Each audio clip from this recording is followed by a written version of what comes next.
अब तक की सबसे बड़ी और सबसे हैरान कर देने वाली खबरें सोशल मीडिया से निकल कर आ रही है। पावर स्टार पवन सिंह जी पर हुआ एफआईआर। आखिर क्यों हुआ है एफआईआर? तो चलिए इस वीडियो में जो एंड तक बने रहिएगा। इस वीडियो में हम विस्तार पूर्वक से बताएंगे पावर स्टार पवन सिंह जी पर क्यों हुआ है एफआईआर। हर रोज इस प्रकार के न्यूज़ पाने के लिए हमारे चैनल को सब्सक्राइब जरूर कर दीजिएगा। तो चलिए बताते हैं पावर स्टार पवन सिंह जी पर क्यों हुआ है एफआईआर।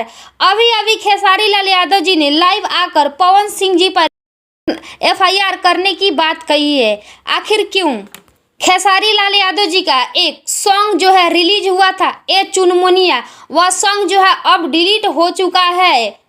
खेसारी लाल यादव जी का शक जो है पवन सिंह पर गया है। पवन सिंह जो है उनके गाना डिलीट करवाए हैं, उनका यह शक है। लेकिन क्या है सच्चाई, अगले वीडियो में हम जरूर बताएंगे। तो चलिए फिर मिलते हैं।